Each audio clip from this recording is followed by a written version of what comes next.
ଓଡ଼ିଶା କଥା ମନକୁ ଆସିଲେ ସାଙ୍ଗେ ସାଙ୍ଗେ ଚାଷ ଆଉ ଚାଷୀର ଚିତ୍ର ଆଖି ଆଗରେ ନାଚିଯାଏ। କିନ୍ତୁ ଏହି କୃଷିପ୍ରଧାନ ରାଜ୍ୟରେ ଚାଷ ସହିତ ଜଡ଼ିତ ଗୋଟିଏ ବହୁତ ବଡ଼ ସମସ୍ୟା ହେଉଛି ଋଣର ବୋଝ। ତେବେ ଆସନ୍ତୁ ଆଜି ଏହି ବିଷୟରେ ଟିକେ ଗଭୀର ଭାବେ ବୁଝିବା। ମୂଳ ପ୍ରଶ୍ନ ହେଉଛି କାହିଁକି ଏମିତି କ'ଣ ପରିସ୍ଥିତି ସୃଷ୍ଟି ହେଉଛି ଯେ ଓଡ଼ିଶାର ହଜାର ହଜାର ଚାଷୀଙ୍କ ପାଇଁ ଋଣ ନେବାଟା ଏକ ସାଧାରଣ କଥା ହୋଇଯାଇଛି, ଯେମିତି ଏହା ତାଙ୍କ ଜୀବନର ଏକ ଅଂଶ। ଚାଲନ୍ତୁ ଏହି ଜଟିଳ ପ୍ରଶ୍ନର ଉତ୍ତର ଖୋଜିବା। ଏହି ସମସ୍ୟାର ମୂଳକୁ ଯିବା ପାଇଁ ଆମକୁ ପ୍ରଥମେ ଓଡ଼ିଶାର କୃଷିର ଅସଲ ଚିତ୍ରଟାକୁ ବୁଝିବାକୁ ପଡ଼ିବ, କାରଣ ଏଇଠି ଲୁଚି ରହିଛି ଋଣର ମୂଳଦୁଆ। ଏହି ସଂଖ୍ୟାଟାକୁ ଟିକେ ଦେଖନ୍ତୁ, 60% ବି ଅଧିକ। ଭାବନ୍ତୁ ଟିକେ, ରାଜ୍ୟର ଅଧାରୁ ଅଧିକ ଲୋକ ସିଧାସଳଖ ନିଜ ଜୀବିକା ପାଇଁ ଚାଷ ଉପରେ ନିର୍ଭର କରନ୍ତି। ଏହାର ଅର୍ଥ ଯଦି ଚାଷରେ କିଛି ବି ସମସ୍ୟା ହୁଏ, ତେବେ ତାର ପ୍ରଭାବ କେବଳ ଚାଷୀଙ୍କ ଉପରେ ନୁହେଁ, ବରଂ ପୂରା ରାଜ୍ୟର ଅର୍ଥନୀତି ଉପରେ ପଡ଼େ। ଆଉ ଏହି ଚାଷର ବାସ୍ତବ ଚିତ୍ରଟା କ'ଣ ଜାଣନ୍ତି? ଦେଖନ୍ତୁ, ଏଠି ଅଧିକାଂଶ ଚାଷୀ ହେଉଛନ୍ତି ଛୋଟ ଛୋଟ ଜମିର ମାଲିକ।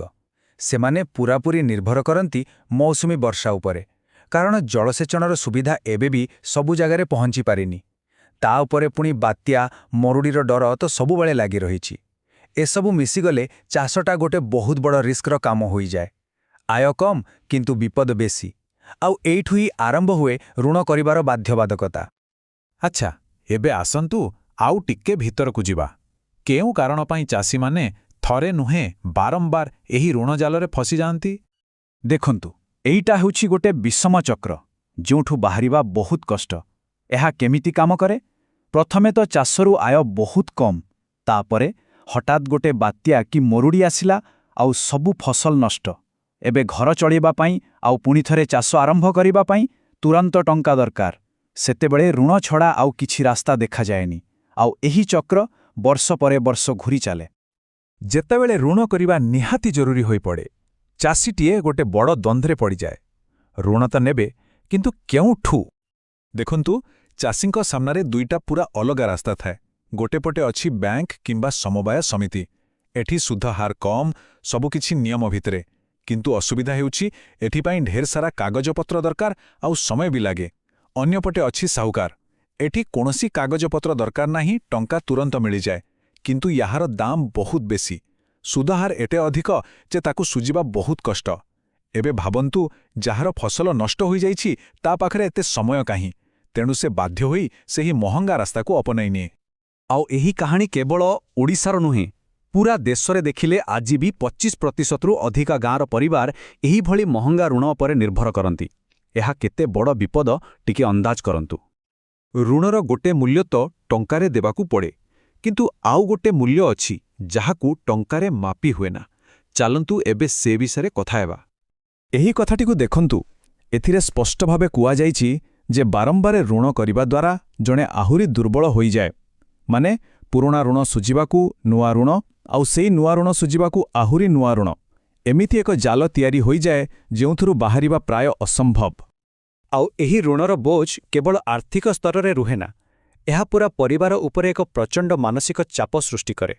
ପିଲାଙ୍କର ପାଠପଢ଼ା ହେଉ କି ଘରେ କାହାର ଦେହ ଖରାପ ହେଉ, ସେଥିପାଇଁ ଖର୍ଚ୍ଚ କରିବା କଷ୍ଟକର ହୋଇପଡ଼େ। ଆଉ ଏମିତି ଭାବରେ ଦାରିଦ୍ର୍ୟ ଗୋଟେ ପିଢ଼ିରୁ ଆ ପିଢ଼ିକୁ ଚାଲିଯାଏ। ଆଉ ସବୁଠୁ ଦୁଃଖର କଥା ହେଲା, ଆମ ଦେଶରେ ଚାଷୀ ଆତ୍ମହତ୍ୟାର ଏହା ଏକ ବଡ଼ କାରଣ। ତେବେ ଏହି ସମସ୍ୟାର ସମାଧାନ ପାଇଁ ସରକାର କ'ଣ କରୁଛନ୍ତି? ଆସନ୍ତୁ ସରକାରୀ ନୀତିଗୁଡ଼ିକ ଉପରେ ନଜର ପକାଇବା। ସରକାରଙ୍କର ଗୋଟେ ବଡ଼ ପଦକ୍ଷେପ ହେଉଛି ଚାଷୀମାନଙ୍କୁ 1 ଲକ୍ଷ ଟଙ୍କା ପର୍ଯ୍ୟନ୍ତ ଫସଲ ଋଣ ବିନା ସୁଧରେ ଦେବା। ଏହାର ମୁଖ୍ୟ ଉଦ୍ଦେଶ୍ୟ ହେଲା ଚାଷୀଙ୍କ ଉପରୁ ସୁଧର ବୋଝ କମେଇବା ଆଉ ତାଙ୍କୁ ସାହୁକାର ପାଖକୁ ଯିବାରୁ ଅଟକେଇବା। କିନ୍ତୁ କଥାଟା ଏତେ ସହଜ ନୁହେଁ। ନୀତି ତ ଭଲ, କିନ୍ତୁ ତାକୁ ଲାଗୁ କରିବାରେ ବହୁତ ଅସୁବିଧା ଅଛି। ଯେମିତିକି ବହୁତ ଚାଷୀଙ୍କ ପାଖରେ ନିଜ ଜମିର ସଠିକ୍ କାଗଜପତ୍ର ନାହିଁ, ତେଣୁ ସେମାନେ ବ୍ୟାଙ୍କ ଋଣ ପାଇଁ ଆବେଦନ କରିପାରନ୍ତି ନାହିଁ। ଆଉ କେତେବେଳେ ପ୍ରକ୍ରିୟା ଏତେ ଜଟିଳ ଆଉ ଧୀର ହୋଇଯାଏ ଯେ ଠିକ୍ ସମୟରେ ଟଙ୍କା ମିଳେନି। ତାଛଡ଼ା ଆର୍ଥିକ ସାକ୍ଷରତାର ଅଭାବ ବି ଗୋଟେ ବଡ଼ କାରଣ। ତେବେ ପ୍ରକୃତ ସମାଧାନ କ'ଣ? କେବଳ ଋଣ ଦେଇଦେଲେ କ'ଣ ସବୁ ଠିକ୍ ହୋଇଯିବ? ନା, କିଛି ଦୀର୍ଘମ୍ୟାଦୀ ପଦକ୍ଷେପ ବିଷୟରେ ଭାବିବାକୁ ପଡ଼ିବ। ଆସନ୍ତୁ ଶେଷ ଭାଗରେ ସେହି ରାସ୍ତାଗୁଡ଼ିକୁ ଦେଖିବା। ପ୍ରଥମ ଆଉ ସବୁଠୁ ଜରୁରୀ କାମ ହେଉଛି ଜମି ରେକର୍ଡକୁ ଆଧୁନିକ କରିବା, ମାନେ ଡିଜିଟାଲ କରିବା। ଯଦି ଏହା ହୋଇଯାଏ, ତେବେ ଚାଷୀମାନେ ବହୁତ ସହଜରେ ବ୍ୟାଙ୍କରୁ କମ୍ ସୁଧରେ ଋଣ ପାଇପାରିବେ। ଦ୍ୱିତୀୟରେ ଫସଲ ବୀମାକୁ ଆହୁରି ମଜବୁତ କରିବାକୁ ପଡ଼ିବ। ଏଇଟା ଗୋଟେ ସୁରକ୍ଷା କବଚ ଭଳି କାମ କରିବ। ଯଦି ବାତ୍ୟା କି ମରୁଡ଼ିରେ ଫସଲ ନଷ୍ଟ ବି ହୋଇଗଲା, ତେବେ ବୀମା ଟଙ୍କାରେ ଚାଷୀ ଚଳିଯିବ, ତାକୁ ହଠାତ୍ ଋଣ କରିବାକୁ ପଡ଼ିବନି। ତୃତୀୟ କଥା ହେଲା ଆର୍ଥିକ ସାକ୍ଷରତା।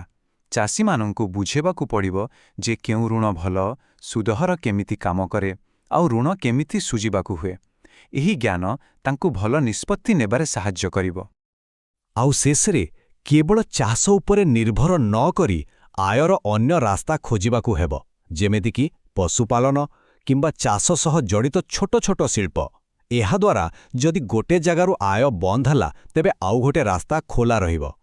ତେବେ ଶେଷରେ ପ୍ରଶ୍ନ ସେଇଠି ରହୁଛି, କ'ଣ ସତରେ ସଠିକ୍ ନୀତି, ନୂଆ ଟେକ୍ନୋଲୋଜି ଆଉ ସମସ୍ତଙ୍କ ମିଳିତ ଚେଷ୍ଟା ଦ୍ୱାରା ଓଡ଼ିଶାର ଚାଷୀମାନଙ୍କୁ ଏହି ଋଣର ଚକ୍ରବ୍ୟୂହରୁ ବାହାର କରାଯାଇପାରିବ? ଏହା ଏକ ବହୁତ ବଡ଼ ଆହ୍ୱାନ, ଆଉ ଏହାର ଉତ୍ତର ସମୟ ହିଁ କହିବ।